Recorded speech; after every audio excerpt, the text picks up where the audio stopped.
Super. Donc, on va commencer, Inch'Allah, Rahman Rahim. أعوذ بالله من الشيطان الرجيم. بسم الله الرحمن الرحيم.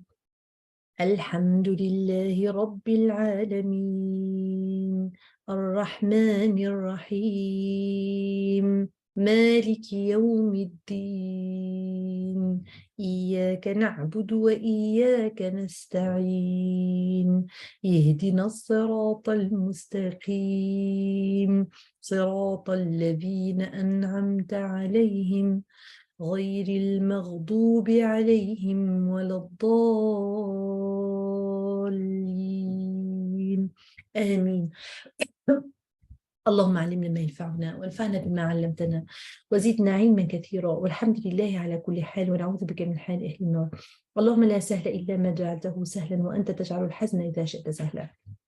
اللهم لا سهل إلا ما جعلته سهلا وأنت تجعل الحزن إذا شئت سهلا. اللهم لا سهل إلا ما جعلته سهلا وأنت تجعل الحزن إذا شئت سهلا.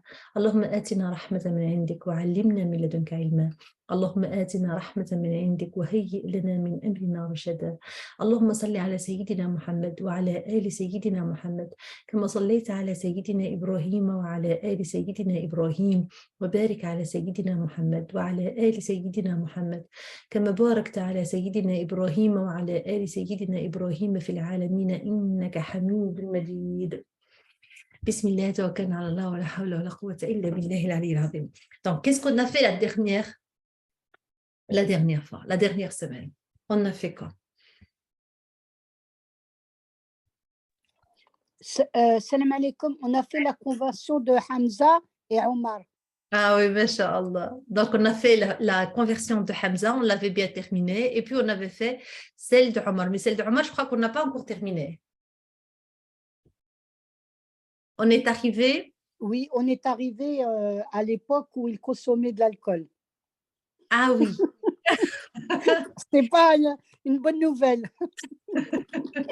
Comme quoi, il faut jamais juger. Ouais.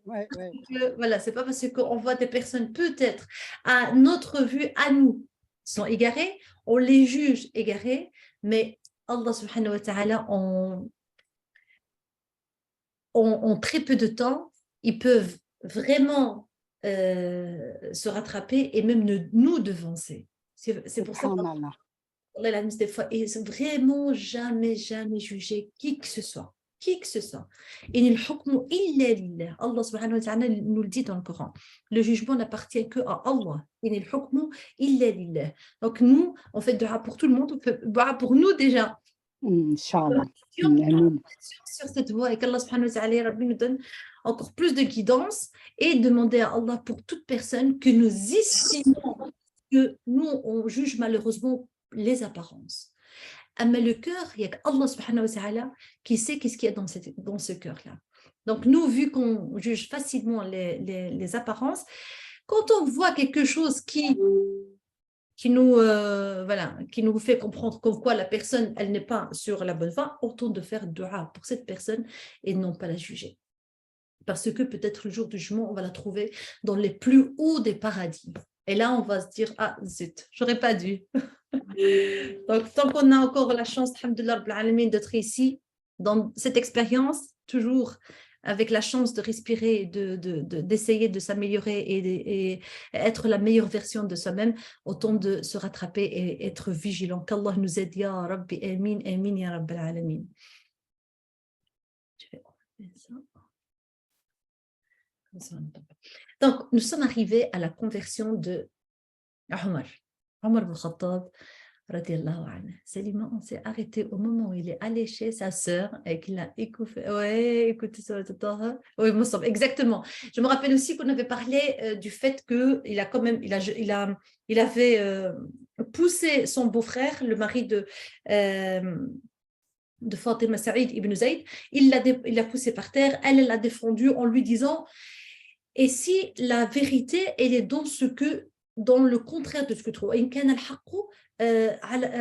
ça veut dire que, et si elle le repoussait pour protéger son mari en lui disant, mais et si la vérité, ce n'est pas ce que tu crois, c'est comme si elle lui dit, mais ouvre un peu ton esprit.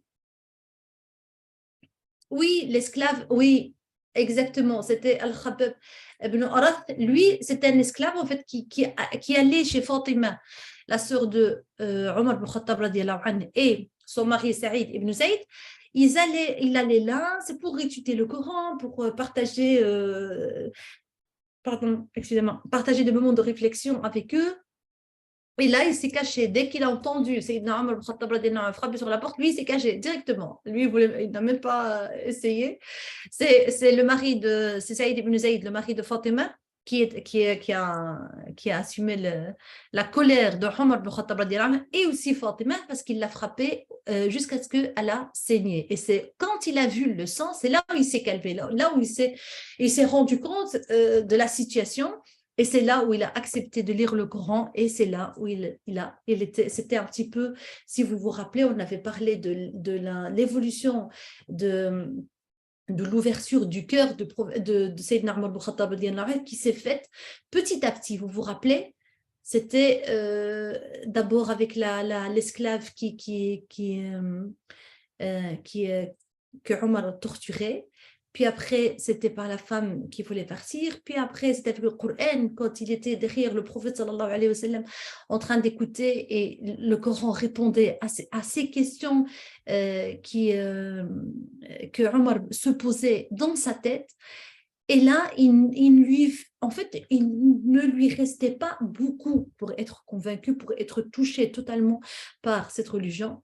C'était le moment où il a eu cette conversation avec sa sœur. Et là, Omar, ça y est, le cœur est illuminé, et il va quand même continuer son chemin pour aller voir Sayyidina Muhammad sallallahu alayhi wa sallam, mais cette fois-ci, c'est différent. Au départ, il se dirigeait vers le prophète sallallahu alayhi wa sallam pour le tuer. Mais ici, non, c'est pour une autre raison. Donc, il va aller, ils vont le diriger, on va lui dire que Sayyidina Muhammad sallallahu alayhi wa sallam, avec les compagnons, il était chez Dar al-Arqam ibn Abil Arqam. Ça, on avait parlé de ce jeune-là, un jeune converti.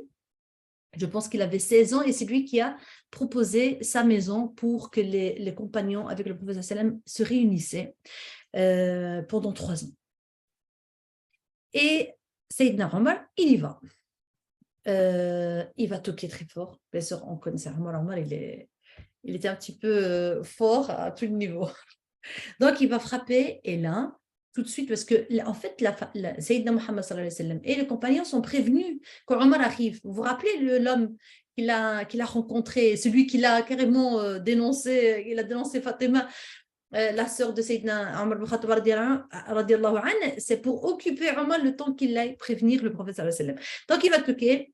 Tout le monde, bien sûr, Omar, c'est pas n'importe qui. Donc, tout le monde à l'intérieur commençait à Omar est là. Donc, c'est comme si la police. Et là, Omar ibn Khattab, Sayyidina Hamza qui était avec eux. Hamza, il venait de se convertir. Hamza, on l'appelait Asad al-Islam, le lion de l'islam. Il a dit, qu'est-ce qui vous arrive? Si il vient pour quelque chose de bien, bienvenue. S'il vient pour autre chose, je suis là. Effectivement, il s'est mis derrière la porte. On a ouvert la porte sur Omar, et directement Hamza, il a attrapé ses bras, et il les a mis derrière le dos. Et là, le prophète sallallahu alayhi wa sallam, il va y aller, il va tenir Omar par sa ibaya, il va un peu le secouer, lui dire Ama ana laka ya Omar an tuslam.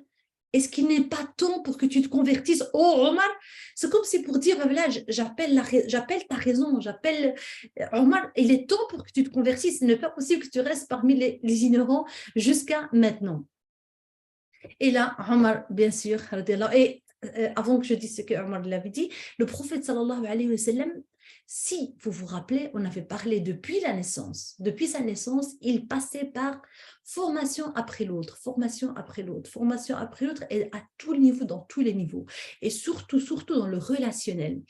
Et là, il a développé bien sûr une capacité de communiquer avec toute personne de manière différente, avec toute personne de la manière qui correspond à la personnalité, parce que dans la vie de tous les jours, même dans notre propre famille, avec nos enfants, avec nos frères, avec nos sœurs, avec nos parents, les personnalités sont différentes. On ne peut pas communiquer avec tout le monde de la même manière. Si on s'entête et on dit non, moi je suis comme ça et je communique avec tout le monde de la même manière, ben je vais perdre énormément de personnes. Le plus intelligent, c'est chacun, il a une manière par laquelle on va lui parler. Sayyidina Muhammad sallallahu alayhi wa sallam était très pédagogue. Très, très, très pédagogue, machallah. Sayyidina Muhammad sallallahu alayhi wa sallam, il voit la personne, il sait voir la personnalité de cette personne. Et quand il sait voir la personnalité de cette personne, il sait communiquer de la manière qui correspond à cette personne. Subhanallah. Vous vous rappelez quand on avait parlé du métier de berger? Pardonnez-moi. Le métier de berger, qu'est-ce qu'il lui a appris? Vous vous rappelez les personnalités même si on peut dire, des moutons. Après, le commerce, les commerçants sont des experts dans l'étude des personnalités. Après, c'était le commerce avec les siens, puis après, il faisait le commerce avec les autres pays, avec les d'autres cultures. Voilà, exactement, c'est de l'intelligence émotionnelle et relationnelle, exactement. Ça, malheureusement, on ne trouve pas beaucoup de formation dessus, malheureusement, parce que chaque personne, elle a une clé. Et si nous, on force et on a envie d'ouvrir la porte de telle personne par ma clé à moi, on risque de casser la clé ou bien casser la personne, et ça, ce n'est pas intelligent. Donc, Sayyidina Muhammad sallallahu alayhi wa sallam, comment il a fait avec Omar ibn Khattab radiyallahu anhu, il ne faisait pas ça avec tout le monde. Prenez quelqu'un et le secouait, Sayyidina Muhammad sallallahu alayhi wa sallam était la douceur en personne. Sayyidina Muhammad sallallahu alayhi wa sallam, quand il parlait avec les autres personnes qui invitaient à se convertir à l'islam, il ne parlait pas avec eux de telle manière. Mais Sayyidina Muhammad sallallahu alayhi wa sallam savait que Omar, la clé de sa personnalité, c'est pas cette manière-là. C'est normal, il était fort, il était brut un peu. Donc, il fallait le secouer. Et c'est ce qu'il a fait. Sayyidina Muhammad sallallahu alayhi wa sallam, juste une petite parenthèse pour nous, les parents, nous les musulmans, on doit avoir cette connaissance et être déjà ouvert. Rien que le fait d'être ouvert au fait que chaque personne est différente de l'autre, donc communiquer avec telle personne, ça ne veut pas dire que je dois communiquer avec tout le monde de la même manière, c'est déjà un pas vers l'avant. Maintenant, le plus intéressant, c'est faire carrément des formations de personnalité. C'est tellement riche, machallah, je vous conseille de le faire. C'est tellement riche et on découvre des choses extraordinaires dans ces formations de personnalité. Donc, je ferme la parenthèse et je reviens sur Sayyidina Omar ibn Khattab, quand il a dit, quand le prophète sallam il a secoué, il dit Ama ana laka ya Omar an tuslam, là, il a dit Ashhadu an la ilaha illallah wa ashhadu annaka rasulullah. Chef, oui, savoir s'adapter à l'individu au cas par cas. Au cas par cas, exactement. On le voit aussi dans nos familles. Nous sommes des parents, mais nos enfants, il n'y a pas un qui ressemble à l'autre. Chacun, il a une personnalité différente de l'autre. Donc, ça veut dire que Rabbi nous appelle. Donc, Rabbi il a fait ça exprès. Rabbi ne l'a pas. Rabbi justement nous invite à se découvrir, à s'entreconnaître. L'ita'arafu, s'entreconnaître dans le sens où connaître la personnalité de chacun. Allah nous aide. Donc, et là, bien sûr, quand Omar ibn Khattab il va déclarer sa conversion, toute la maison, Allahu Akbar, Allahu Akbar. Et ils avaient bien raison. Parce que la conversion de Omar, c'était une charnière pour l'islam. Vraiment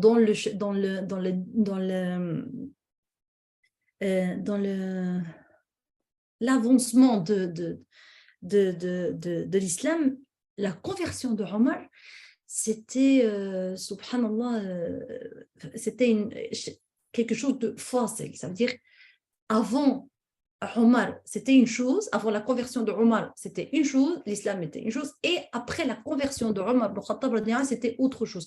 Même les compagnons, ils l'ont dit. Un compagnon, il a dit, depuis que Omar s'est converti, avant, on ne savait même pas prier devant la Kaaba.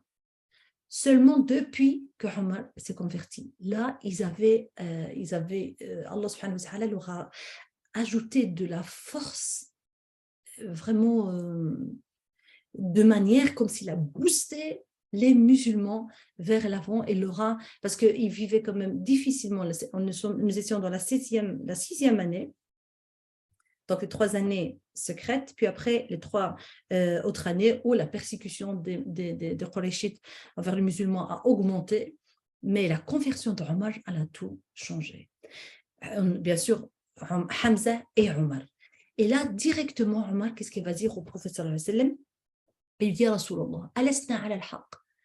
Nous n'avons pas la vérité. J'essaie un petit peu de traduire. C'est-à-dire, nous n'avons pas la vérité. Et le prophète sallallahu alayhi wa sallam lui dit oui. Alaysu ala al-batil, c'est-à-dire les mécréants, ils sont pas dans ils n'ont pas la vérité. Ça veut dire le contraire de la vérité, al-batil. Le prophète sallallahu alayhi wa sallam, il a dit oui.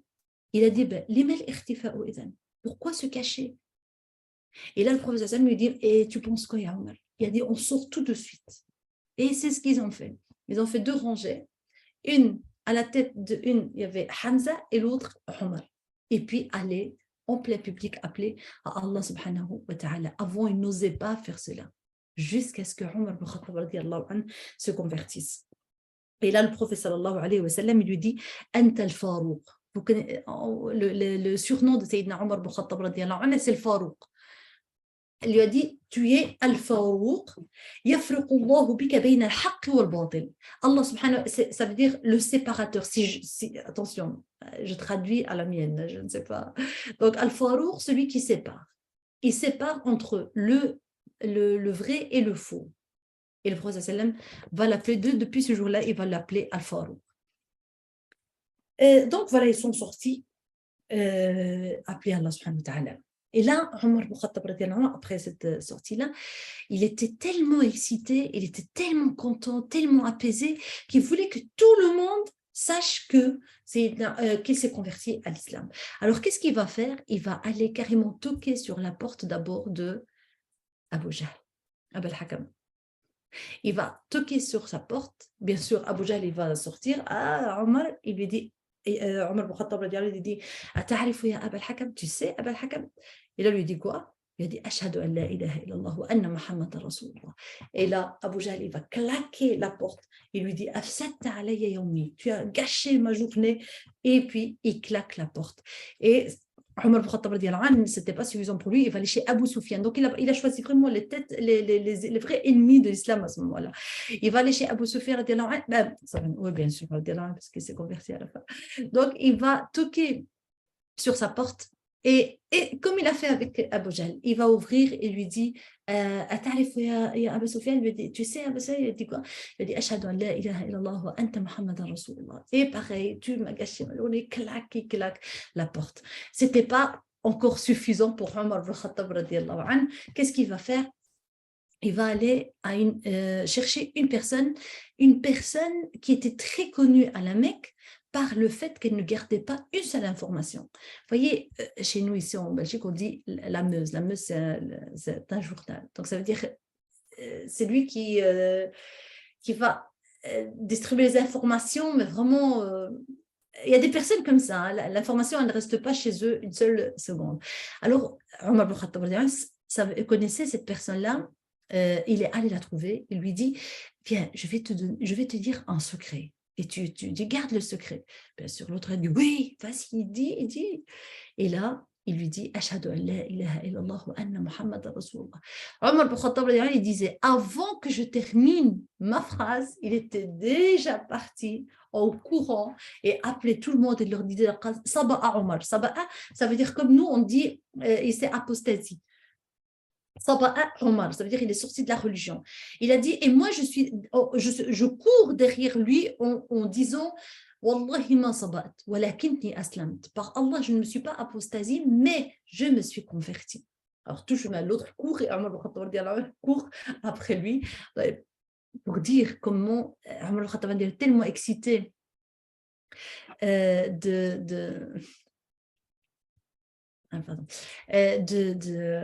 fait qu'il s'est converti, qui voulait que tout le monde le sache. Et par après, qu'est-ce qu'il va faire? Il va aller chez sa famille. Donc, il va rentrer chez lui. Il a passé une journée vraiment, apparemment, il s'est battu devant la Kaaba avec les mécréants. Mouhim, c'était une journée bien chargée. Après, il va rentrer chez lui, il va appeler toute sa famille, ses enfants, ses femmes, tout le monde. Et il leur dit, Kalami min kalamikum haram. Ça veut dire, je ne vous adresserai plus jamais la parole, vous ne m'adresserez plus jamais la parole jusqu'à ce que vous vous convertissiez à l'islam. Et là, un fils, oh, là, il était tellement fier. Oui, il était tellement fier, subhanallah. C'est ça en fait. Le sentiment d'être sur la bonne voie, il est différent, subhanallah. C'est une joie immense. Peu importe les conditions dans lesquelles on vit. Et on va le voir bientôt avec les musulmans, en se posant la question comment ils ont fait pour résister. Comment ils ont fait pour rester comme même musulmans. On va le voir très bientôt, directement après la conversion de Omar. Et c'était pendant le boycott, les 3 années de boycott. Donc on termine Omar ibn Khattab radiallahu anhu. Et là, il y a un de ses enfants qui va lui dire « Mais mon père, moi je suis converti depuis très longtemps. » Et c'était qui? C'était Abdullah. Donc Abdullah ibn Omar, il est très connu. C'était un grand compagnon, masha'Allah.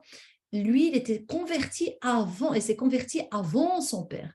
Mais il avait tellement peur de son père qu'il n'a jamais, il l'a jamais dit qu'il était converti. Et là, Omar ibn Khattab, radiallahu anhu, il en voulait à son fils. Quand il lui a dit, mais mon père, moi je suis converti depuis très longtemps. Et là, à chaque fois, il disait, dans les récits, il disait que pendant des années, à chaque fois qu'il est assis, Omar ibn Khattab, radiallahu anhu, à chaque fois qu'il est assis à côté de son fils, Abdullah, et il se rappelle du fait que Abdullah s'est converti avant lui, il lui donne un coup de coude, il lui dit tu allais perdre.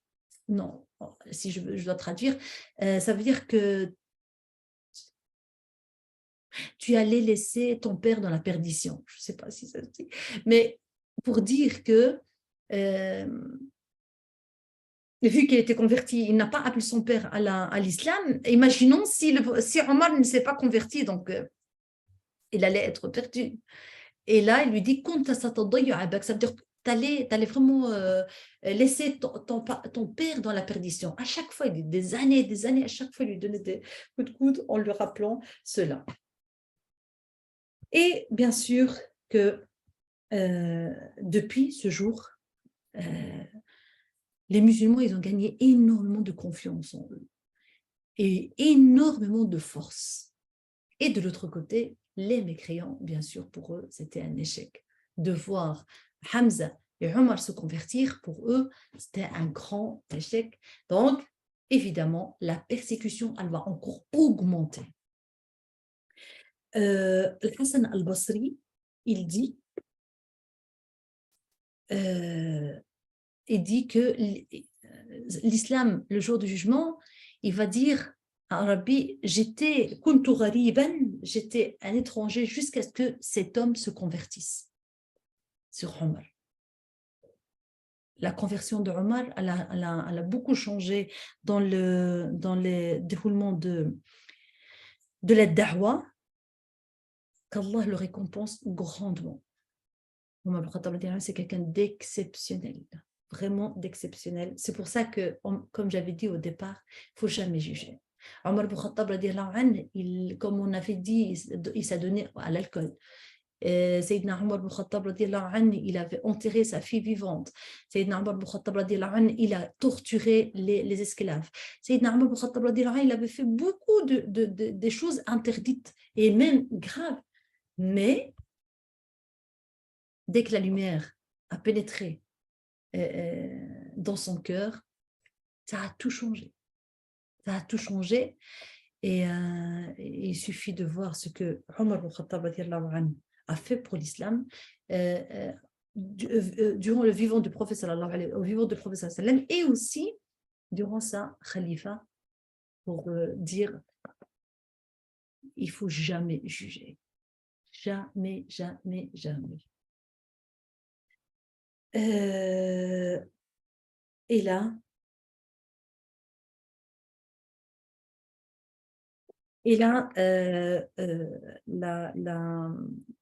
comme j'avais dit, l'islam, je suis en train de chercher pour regarder si je n'ai pas oublié quelque chose. Et là, bien sûr, comme je vous ai dit, la persécution, l'acharnement des Qurayshites sur les musulmans, il va augmenter. Et les Qurayshites, ils vont commencer maintenant à carrément tuer le prophète sallallahu alayhi wa sallam. Ils ont commencé à se réunir discrètement sans Abu Talib, l'oncle du prophète sallallahu alayhi wa sallam. On a bien vu que depuis que le prophète sallallahu alayhi wa sallam, il a reçu le message d'Allah subhanahu wa ta'ala, la révélation, c'est son oncle Abu Talib qui le protégeait jusqu'à maintenant. Mais cette fois-ci, les Qurayshites, on avait dit que Abu Talib, bien sûr, c'était un des notables de la Mecque, un des chefs de la Mecque, donc il était au courant de toutes les réunions, il participait à toutes les réunions. Mais là, il a remarqué que les Qurayshites se réunissaient en cachette. Et il a compris qu'ils sont en train de préparer quelque chose contre le prophète sallallahu alayhi wa sallam. Et c'est là où il va voir l'idée de se réunir dans Sha'b Banu Talib. Donc là, le titre, ça va être le boycott. Le boycott. Le boycott général.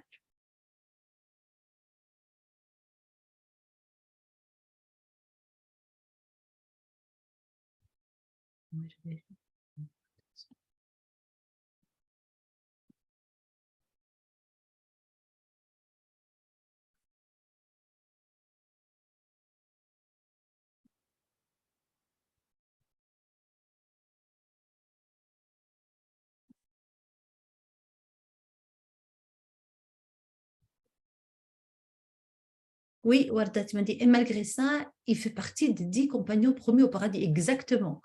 Exactement, subhanallah al-adim. Si on voit le vécu de Omar avant de se convertir, on ne va jamais imaginer que... C'est pour ça que, voilà, encore une fois, ne jamais juger ni nos proches, ni les personnes lointaines, ni ceux qu'on voit dans la rue, même ceux qu'on voit à la télé. On juge personne. On fait dua pour tout le monde.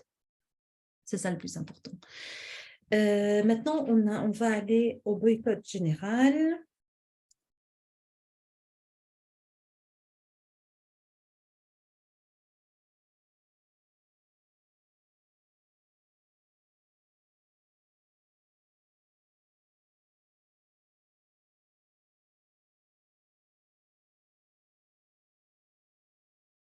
Donc là, le professeur, comme on avait dit que les Qurayshites, donc les Mécois, jusqu'à maintenant, ils ont utilisé tous les moyens pour interdire le prophète d'appeler à Allah subhanahu wa ta'ala. Donc, ils ont utilisé, si vous vous rappelez au départ, ils ont mis le doute autour de la personne du prophète sallallahu alayhi wa sallam. Après, ils ont commencé les moqueries. Après, ils ont l'agression psychologique et physique du prophète sallallahu alayhi wa sallam. Et après, si vous vous rappelez, les négociations. Puis après, là maintenant, pour le moment, ils sont en train de préparer une tentative d'assassinat du prophète sallallahu alayhi wa sallam. Et comme je vous ai dit, Abu Talib, il a compris et il a appris. Donc, qu'est-ce qu'il va faire? Il va décider de cacher le prophète sallallahu alayhi wa sallam dans le vallon de Banu Hashim. Donc, il va inviter et la famille de Banu Hashim et de Banu Talib, tous de se réunir et d'habiter dans le vallon de Banu Hashim. On l'appelait le vallon de Banu Hashim. Pourquoi? Pour protéger le prophète sallallahu alayhi wa sallam. Donc, il ne va plus habiter chez lui. Et, subhanallah, les Banu Hashim et les Banu Talib, bien sûr, il y avait différents niveaux sociaux. Donc, il y avait des très riches qui habitaient dans le luxe et d'autres moyens et d'autres pauvres. Tous, sans exception, ils vont aller habiter, bien sûr, il y avait quelques exceptions, mais ils vont aller habiter dans ce vallon pour protéger le prophète sallallahu alayhi wa sallam. Et le plus étonnant, subhanallah, c'est qu'il n'y avait pas que les musulmans dans les Banu Hashim et les Banu Talib, il n'y avait pas que les musulmans qui se sont mobilisés à aller habiter dans ce vallon pour protéger le prophète sallallahu alayhi wa sallam. Même les non-musulmans, les musulmans, on comprend, ils protègent leurs prophètes, leurs messagers. Mais les non-musulmans, c'est par fierté, par le chauvinisme tribal. Donc, par le soutien, c'est ma famille, je la soutiens. Peu importe les croyances. Et on avait parlé au début la fierté des Arabes et aussi la loyauté des Arabes. Donc, ils se sont sacrifiés et ils sont allés dans ce vallon habité là, sachant qu'ils ne savaient même pas c'est quand que ça va se terminer. Ils vont aller pour protéger le prophète sallallahu alayhi wa sallam. Abu Talib, sa stratégie, c'était quoi? C'était que chaque nuit, il va changer l'endroit où Sayyidina Muhammad sallallahu alayhi wa sallam il va dormir, parce qu'on ne sait jamais. Donc, pour le protéger, il va à chaque fois changer l'endroit où ils vont dormir. Et les Qurayshites, quand ils ont vu ce geste de la part de Banu Talib, qu'est-ce qu'ils vont faire? Ils ne vont pas accepter et ils vont aller faire un traité, d'accord, qui vont l'accrocher dans la Kaaba. Dans ce traité est stipulé quoi? Le boycott économique et social de Banu Hashim et de Banu Talib. Donc, le boycott économique, c'est-à-dire on n'aura pas de l'embargo, exactement l'embargo. Allah yjazik bil khair, Warda. Ils vont pas, c'est-à-dire il n'y aura pas de transaction entre les Qurayshites et les Banu Hashim et les Banu Talib. Il n'y a pas cette transaction. Et social, ça veut dire qu'on ne se marie pas avec Banu Hashim, Banu Talib, et eux, ils ne se marieront pas avec nous. Et ces conditions-là et ces articles-là, ils les ont stipulés dans un parchemin, ils l'ont accroché dans la Kaaba, comme quoi ça devient sacré. Et personne ne peut transgresser ou violer ces décrets-là. Là, malheureusement, quand ils ont refusé de leur vendre quoi que ce soit ou d'acheter de chez eux quoi que ce soit, le problème de nourriture, il va se poser. Les compagnons et les Banu Hashim et les Banu Talib, ils devront se nourrir. Les Qurayshites, ils vont refuser de leur vendre. Et ils disaient qu'on entendait leurs enfants crier de faim la nuit. Le pire, c'est quoi? C'était Abu Lahab, l'oncle de Sayyidina Muhammad sallallahu alayhi wa sallam. C'est Abu Lahab, le seul qui n'est pas allé avec sa famille dans le vallon. Comme quoi, pour dire aux Qurayshites, je ne suis pas d'accord avec ce qu'ils font, parce qu'il avait peur pour son commerce. Alors, qu'est-ce qu'il faisait? Il allait trouver les commerçants en leur disant, si les compagnons ou la famille de Banu Hashim Banu Talib viennent acheter de chez vous, haussez les prix et je vous payerai la différence. Il leur disait, vous connaissez ma loyauté, je vous rembourserai généreusement, mais ne leur vendez rien du tout. Donc les compagnons allaient pour acheter de la nourriture, c'est pas parce qu'ils n'avaient pas de l'argent, mais les commerçants, pour leur interdire d'acheter, ben ils vont hausser les prix de manière trop exagéré. Donc, ils revenaient les mains vides, même s'ils avaient de l'argent, mais ils revenaient les mains vides parce qu'on refusait de leur vendre de la nourriture. Donc, ils ont bien souffert, les compagnons. C'est pour ça que tout à l'heure, oui, exactement, c'était une sorte de torture psychologique et physique aussi, parce que les pauvres, ils avaient très, très, très faim. Ils disaient qu'à un moment donné, ils ont commencé à manger les feuilles d'arbres. Carrément, il n'y avait rien. Il disait que leur selle ressemblait à celle des moutons, tellement ils mangeaient un peu n'importe quoi. Il y avait, il s'appelait comment? Il s'appelait Saad ibn Abi Waqqas. Il disait lui-même, il disait que je suis sorti une fois la nuit pour faire ses besoins. Et il a entendu tic, tic, tic, tic sur quelque chose et il est allé chercher, c'était la nuit, il a pris le truc, il a trouvé que c'était la peau de chameau, peau de chameau sèche. Il a été la laver, il a été la mettre dans le feu et puis il l'a mangé. Il a dit, je suis resté 3 jours sans manger sur ce petit morceau de peau de chameau. Et ce qui est étonnant, subhanallah, il n'y a personne qui s'est dit, bah, écoute, c'est bon, on en a un peu marre, là, c'est pas, leurs enfants criaient la nuit tellement ils avaient faim. Il n'y a personne qui s'est dit, stop, je n'en peux plus. C'est pour ça que je me dis, subhanallah, quand on a quand on a la vérité, le cœur est rempli par la lumière d'Allah, tout devient facile.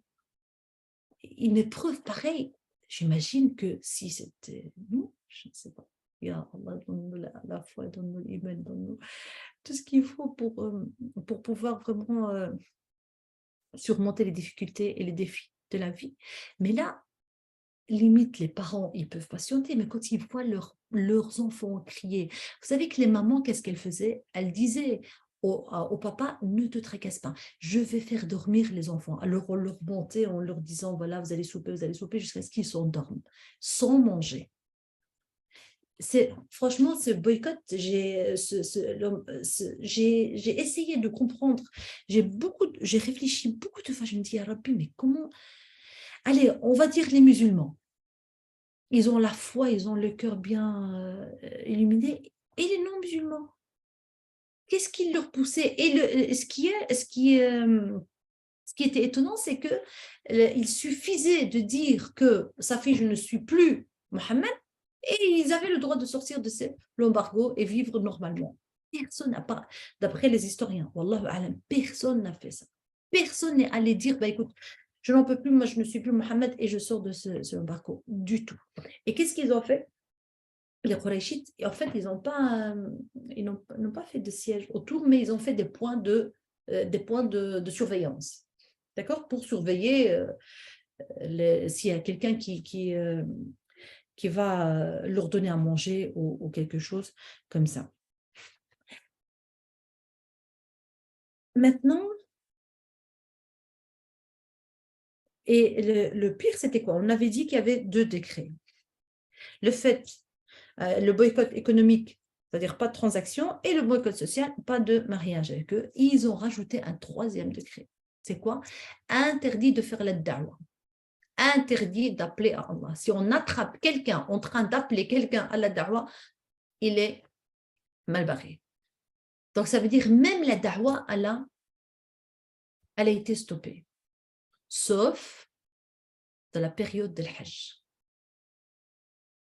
À la période de l'Hajj, les Qurayshites, bien sûr, vu qu'ils étaient très matérialistes et pour eux le plus important c'est avoir plus de monde et alors le commerce fonctionne très bien, ils mettaient de côté ce boycott pour ne pas faire des problèmes parce que les pèlerins venaient de toute la péninsule arabique et il fallait gérer ça sans faire des problèmes. Donc à ce moment-là, les musulmans profitaient, le prophète sallallahu alayhi wa sallam profitait pour aller appeler à Allah. À part ça, boycott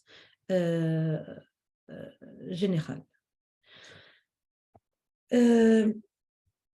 Maintenant, parmi les mécréants, les Qurayshites, il y avait quand même des personnes qui avaient de la peine pour ces gens-là.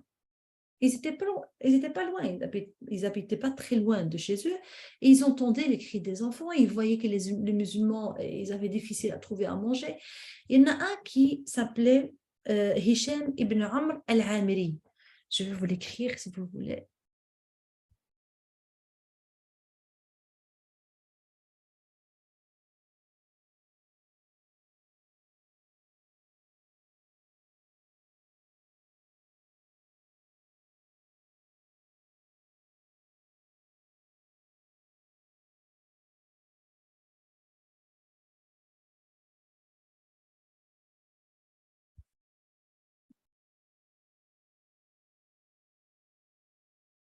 Donc, Hisham ibn Amr al-Amiri.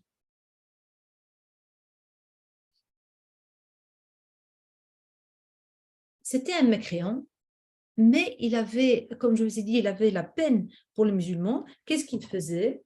En cachette, il chargeait des chameaux par de la nourriture et tout ce qu'il faut, et puis il les poussait vers vers le vallon de Banu Hashim.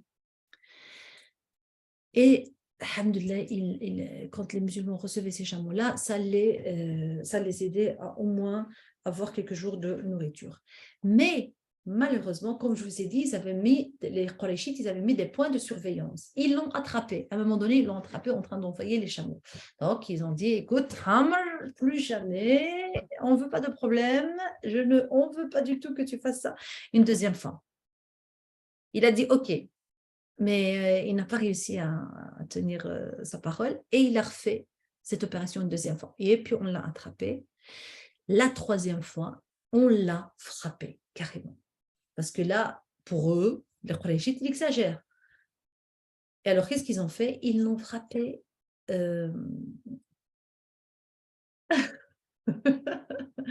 Oui, mashallah. Oui, Warta. Exactement.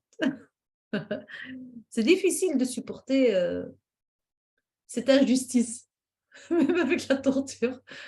Oui, parce qu'on l'avait frappé et malgré ça, il a refait encore une fois la même chose. Il a encore envoyé des chameaux remplis par la nourriture, par tout ce qu'il faut. Et à un moment donné, ils l'ont vraiment, vraiment tabassé jusqu'à ce que c'est Abou Soufiane qui est passé par là et c'est lui qui les a arrêtés en lui disant arrêtez. Arrêtez de le torturer. Parce qu'on lui avait posé la question à Amr ibn Hisham, on lui a dit, mais pourquoi tu fais ça? Il leur a dit, fihim silatu rahim. C'est-à-dire, j'ai un lien de sang avec certaines personnes qui sont en train de se torturer là-bas. Et ça me fait de la peine. Mais malgré ça, ça n'a pas marché. Donc, il a essayé, il a réessayé, il a été frappé, mais il a recommencé, il était encore plus frappé. Donc, voilà.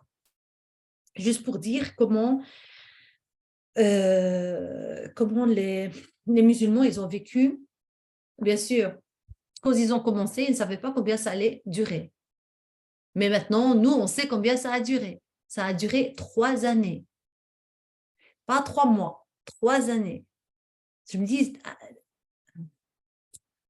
quelques semaines, c'est déjà énorme. 3 années. C'était Masha'Allah.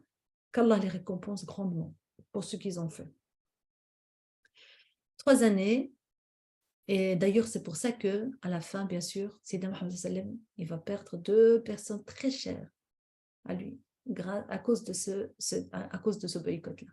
Parce que ces 2 personnes, elles étaient âgées et ils n'ont pas supporté cette torture de 3 années sans nourriture, sans soins, sans rien. On va savoir qui sont ces personnes-là après. Maintenant, il y a une chose que j'avais oublié de dire, que Khadija radiallahu anha, l'épouse de Sayyidina Muhammad sallallahu alayhi wa sallam.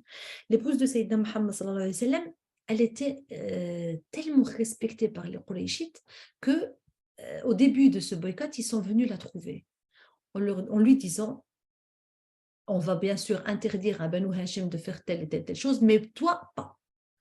Toi, tu as le droit. Tu peux même ne pas habiter avec les Quraysh, avec les Banu Hashim, Banu Talib dans le vallon, sans souci. Parce qu'elle était très respectée, très très aimée par les Qurayshites. Bien sûr, Khadija radiallahu anha, elle ne va jamais accepter. Et ils ont dit, et on lui avait dit, alors si tu choisis d'habiter dans le vallon avec les musulmans, alors on te ramène tout ce qu'il te faut là-bas. Et encore une fois, Khadija, bien sûr, elle ne va jamais accepter. Et c'est pour ça qu'à la fin, malheureusement, elle va mourir à la fin de ce boycott. Donc, 3 années sans la da'wah. Vous imaginez, Allah subhanahu wa ta'ala, il a envoyé Sayyidina Muhammad sallallahu alayhi wa sallam pour appeler à Allah. Sayyidina Muhammad sallallahu alayhi wa sallam se trouve dans une situation où la da'wah, elle est bloquée. Totalement. Bien sûr, il avait de la peine. Et aussi, ma mission, c'est appeler Allah. Comment je vais faire? Ça nous arrive des fois dans la vie de tous les jours où on a l'impression que tout s'arrête, tout se bloque. Ça arrive. Le meilleur moyen, c'est al-istislam. Accepter et se soumettre à la volonté d'Allah subhanahu wa ta'ala, à ce qui s'est passé. On n'a pas entendu que le prophète sallallahu alayhi wa sallam, il avait fait une dépression parce que il ne savait plus appeler Allah. Non. Lui, il était en lien permanent avec Rabbi. Et ce que Rabbi choisit comme situation pour nous, il faut la considérer comme si c'est la meilleure des situations. C'est le meilleur moyen pour surmonter les défis de cette vie d'ici-bas. C'est le meilleur moyen. Ce n'est pas parce que rien ne bouge que ça ne va pas, une catastrophe. Non, sinon le prophète sallallahu alayhi wa sallam, on n'aurait jamais vu prophète rester dans ce vallon pendant 3 ans. Et le prophète sallallahu alayhi wa sallam voyait bien sûr les musulmans souffrir dans ce vallon. Vous imaginez, sincèrement, nous on a toujours l'impression que oui, mais non, dès que c'est négatif, comment ça se fait? Parce qu'on ne sait pas le plan, on ne connaît pas le plan de Rabbi. Donc, la meilleure des choses, c'est faire confiance en le plan d'Allah subhanahu wa ta'ala parce qu'il a toujours les meilleurs plans. Et accepter la situation comme elle se passait. La clé de toute chose, c'est l'acceptation. Et c'est ce que moi, personnellement, je voyais dans la vie de Sayyidina Muhammad sallallahu alayhi wa sallam. Parce qu'il est passé par des situations mais vraiment incroyables. Vous imaginez, depuis qu'il a commencé la da'wah, vous avez vu comment les Qurayshites l'ont persécuté, et lui et les compagnons, et les interdictions de partout. On n'a jamais vu le prophète sallallahu alayhi wa sallam aller frapper quelqu'un. On n'a jamais vu le prophète sallallahu alayhi wa sallam demander aux compagnons d'aller brûler la maison de tel mécréant, ou bien aller agresser quelqu'un, ou bien aller s'acharner contre quelqu'un. Pas du tout. Le prophète sallallahu alayhi wa sallam faisait confiance en Allah, en les plans d'Allah. Tant que lui, il faisait le nécessaire de ce qu'il pouvait, il laissait le reste dans la main de Rabbi. Et c'est ça ce qu'on voit dans ces 3 années de boycott. Entre-temps, avec la patience, l'endurance, Allah n'est jamais loin. Allah, subhanaka ya Allah. Avec la patience, l'endurance et l'acceptation. J'accepte la situation et je la considère comme si c'est la meilleure des situations qui peut être. C'est vraiment la solution. Wallah, depuis qu'on a commencé la sira, si on revient en arrière, on va trouver ça dans chaque situation par laquelle le prophète sallallahu alayhi wa sallam est passé. Et vu que nous avons envie d'apprendre du prophète sallallahu alayhi wa sallam et suivre ses pas, ben voilà, une des choses à utiliser dans la vie de tous les jours. Quand ça ne me plaît pas, bien sûr, il faut faire toujours sabab, bien sûr, il faut toujours essayer de s'améliorer, toujours d'aller vers l'avant. Mais des fois, on se trouve dans des situations où on ne sait rien faire. Alors, il faut la considérer comme si c'est la meilleure des situations. Parce que notre science, elle est limitée, tandis que la science d'Allah, elle est illimitée. Il est l'omniscient. Je fais confiance à l'omniscient.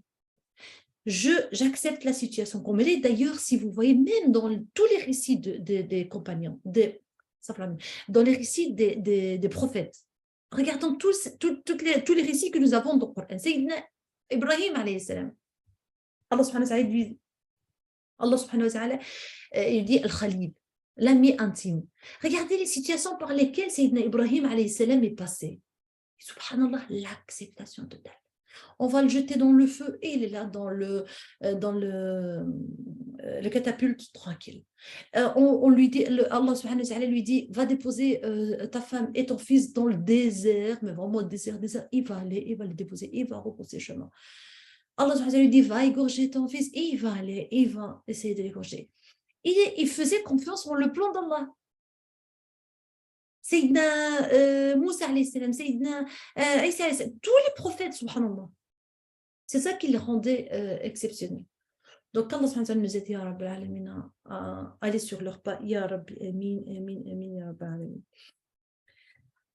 Mais pendant ces 3 années, bien sûr, comme on vient de dire, le prophète sallam, normalement, il devait avoir de la peine pour ce qui se passait. Allah subhanahu wa ta'ala le consolait en faisant quoi? C'est en lui révélant des versets de consolation. Par exemple, quand Allah subhanahu wa ta'ala dit dans la sourate Al-An'am, le verset numéro 34. Sourate Al-An'am, c'est la sourate numéro 6. Et le verset numéro 34 où Allah subhanahu wa ta'ala lui dit 34. وَلَقَدْ كُذِّبَتْ أعوذ بالله من الشيطان الرجيم وَلَقَدْ كُذِّبَتْ رُسُلٌ مِّن قَبْلِكَ فَصَبَرُوا عَلَى مَا كُذِّبُوا وَأُوذُوا حَتَّى أَتَاهُمْ نَصْرُنَا وَلَا مُبَدِّلَ لِكَلِمَاتِ اللَّهِ وَلَقَدْ جَاءَكَ مِن نَّبَإِ الْمُرْسَلِينَ. En français, certes, des messagers avant toi ont été traités de menteurs et ils endurèrent alors avec constance d'être traités de menteurs et d'être persécutés jusqu'à ce que notre secours leur vînt. Toujours l'espoir que le secours d'Allah subhanahu wa ta'ala, il va arriver. Je parle ici, le Coran s'adresse à Sayyidina Muhammad sallallahu alayhi wa sallam d'un côté, mais à nous aussi. Au Coran, il nous parle aussi. Donc, mettons-nous à chaque fois dans les situations difficiles dans lesquelles nous vivons, peut-être tous les jours. Regardons Rabbi ce qu'il nous dit. Il nous dit que jusqu'à ce que donc rester d'être traité de menteur et d'être persécuté jusqu'à ce que notre secours leur vint. Le secours d'Allah, il l'a. Tant que Rabbi il l'a, il ne faut jamais avoir peur de quoi que ce soit. Le secours d'Allah subhanahu wa ta'ala, il va venir. Et nul ne peut changer les paroles d'Allah. Et il était déjà parvenu une partie de l'histoire des envoyés. Ou, par exemple, un autre verset de la sourate Yunus alayhi salam, la sourate numéro 10, et le verset 99, où Allah subhanahu wa ta'ala nous dit وَلَوْ شَاءَ رَبُّكَ لَآمَنَ مَنْ فِي الْأَرْضِ كُلُّهُمْ جَمِيعًا أَفَأَنْتَ تُكْرِهُ النَّاسَ حَتَّى يَكُونُوا مُؤْمِنِينَ. En français, si ton Seigneur l'avait voulu, tous ceux qui sont sur la terre auraient cru. Est-ce à toi de contraindre les gens à devenir croyants? Ce verset à méditer, sincèrement. Je parle de nous, dans notre vie de tous les jours, dans la façon dont on a envie de contrôler, et surtout nous, parents, avec nos enfants, ou nos frères, ou nos sœurs, avec nos frères et sœurs, ainsi de suite. Au bout d'un autre verset, par exemple, où Allah subhanahu wa ta'ala, il dit à Sayyidina Muhammad sallallahu alayhi wa sallam, dans la sourate Yusuf alayhi salam, donc Yusuf, le verset numéro 90, où Rabbi il nous dit وَمَنْ يَتَّقِ وَيَصْبِرْ فَإِنَّ اللَّهَ لَا يُضِيعُ أَجْرَ الْمُحْسِنِينَ. Quiconque craint et patiente, et très certainement Allah ne fait pas perdre la récompense des bienfaisants. Donc, toujours dans la même sourate, le verset numéro 110, Rabbi il nous dit حتى إذا استيأس الرسل وظنوا أنهم قد كذبوا جاءهم نصرنا فنجي من نشاء ولا يرد بأسنا عن القوم المجرمين. Quand les messagers faillirent perdre espoir et que leurs adeptes, eux, pensaient qu'ils étaient dupés, voilà que vint à eux notre secours. Allah, il est là. nous éprouver pour voir nos réactions et après nous envoyer, bien sûr, le secours. Et d'autres versets pour consoler le prophète sallallahu alayhi wa sallam dans la situation qu'il vivait, ainsi que les compagnons, bien sûr. Pourquoi 3 ans? Quelques mois, ça aurait été suffisant, mais pourquoi 3 ans, à votre avis?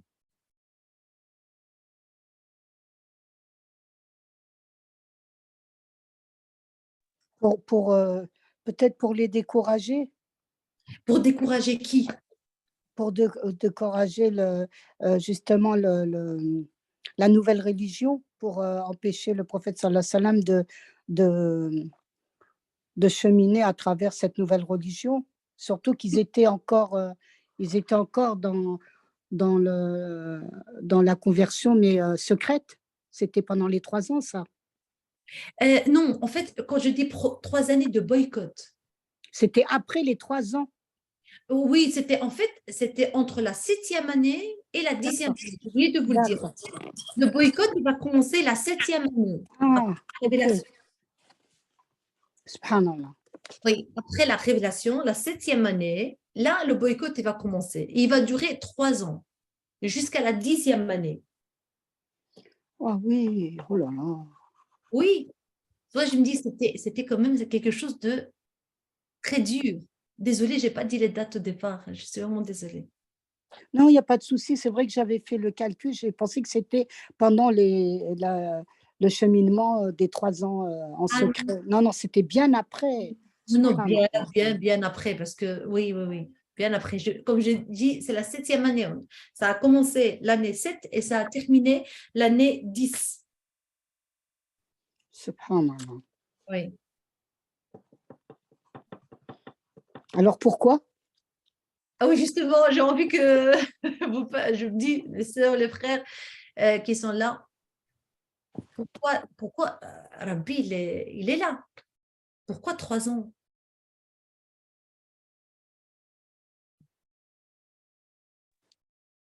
Au final, salam alaikum. Salam, rahmatullah, Sophia. Peut-être qu'au final, ça leur a permis donc aux croyants d'être plus endurants et aussi aux Qurayshites de voir que ils étaient déterminés. Masha'Allah. Voilà, ils n'allaient pas renoncer aussi facilement. Masha'Allah, exactement, subhanallah. Les musulmans, ils avaient besoin de, voilà, l'endurance pendant 3 années. C'était comme pour dire, comme si c'était une sorte de préparation, parce que jusqu'à maintenant, il n'y a pas d'État islamique. L'État islamique, il va commencer à Médine dans 3 ans, pardon, dans 3 ans. Pour un État islamique, il fallait des hommes avec H majuscule, qui savent endurer, qui savent patienter, qui savent sacrifier. Parce que après quand ça va être le début de le fondement d'un État islamique, il va y avoir des guerres, il va y avoir des mécréants, il va y avoir des hypocrites à Médine, il va y avoir... Donc, il fallait vraiment préparer les musulmans pour ce qu'ils attendent, pour ce qu'ils leur attendent après à Médine. Aussi, travailler, bien sûr, la patience et aussi la détermination, comme tu as dit, Sophia, c'est après 3 années, résister après 3 ans, c'est que je suis déterminée. Il n'y a personne qui pourra me mettre le doute. Et c'est, subhanallah, ces personnes qui ont accompagné le prophète sallallahu alayhi wa sallam pendant ces années à la Mecque, c'est eux qui vont résister le plus après à Médine. On va le voir, Inch'Allah, dans la Sira. Il y avait des moments très difficiles pour les musulmans où les musulmans se sont sauvés, où les musulmans, ils ont laissé le prophète et sont partis. Mais seulement ceux qui ont vécu avec lui à la Mecque, c'est eux qui ont résisté, qui ont l'entouré à chaque fois. Et aussi, comme tu as dit, Sophia, aussi par rapport aux mécréants. Les mécréants, voilà, ils n'en peuvent plus. C'est quoi ces gens-là? C'est quoi ces personnes-là? Parce que les mécréants sont des matérialistes. Pour eux, manger, boire, dormir, le confort, la considération, l'argent, le plaisir, c'est quelque chose de primordial.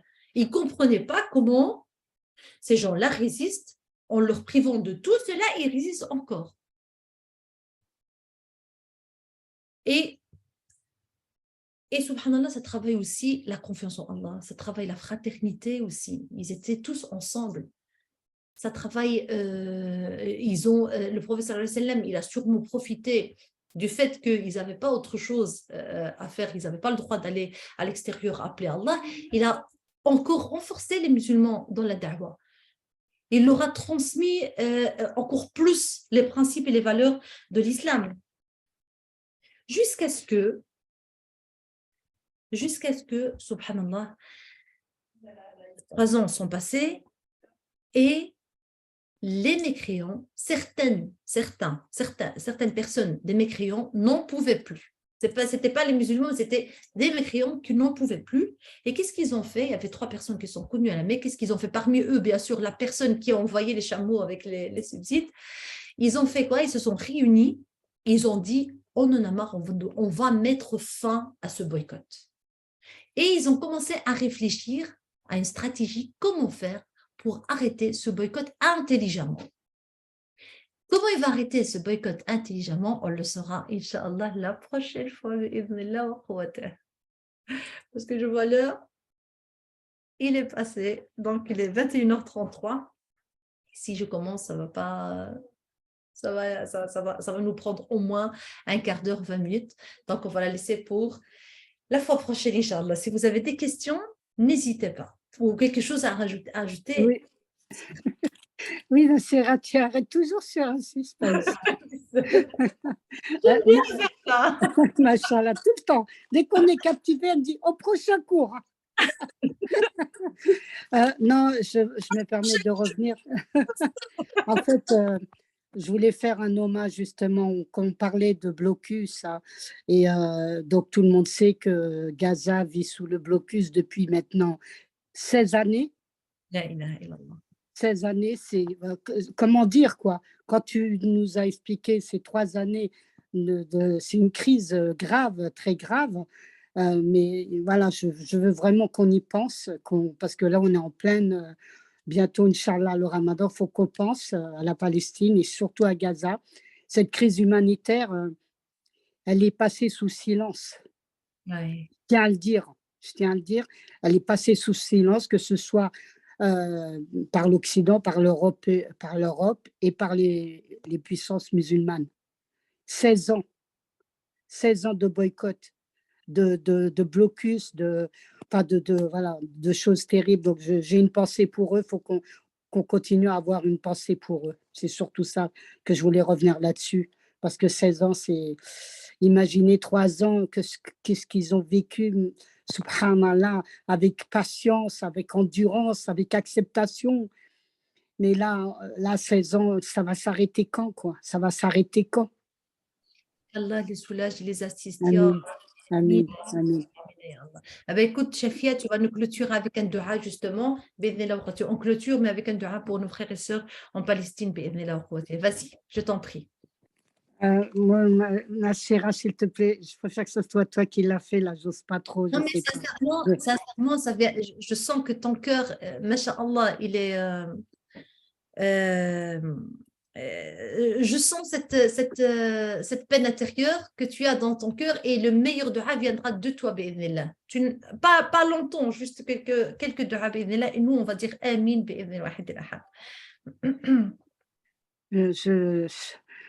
Je souhaite que surtout la priorité, que les musulmans prennent en considération ce que vit le 3e lieu saint, qui est en Palestine, qui est Jérusalem. Donc, la terre de Palestine actuellement est en train d'endurer. Donc, qu'Allah leur facilite, qu'Allah leur donne vraiment la liberté, la paix et puis surtout la délivrance, et que Gaza, surtout Gaza, soit délivré de ce blocus et de cette souffrance et de cette crise humanitaire, et que les musulmans se réveillent et réalisent qu'on ne peut pas les abandonner, qu'on ne peut pas, en terre de Palestine, quand même, il y a le 3e lieu saint, donc il ne faut pas négliger ça. Donc que nous soyons tous unis et pour les aider, parce qu'ils ne demandent rien. Ils ne demandent rien, mais on doit être là pour eux.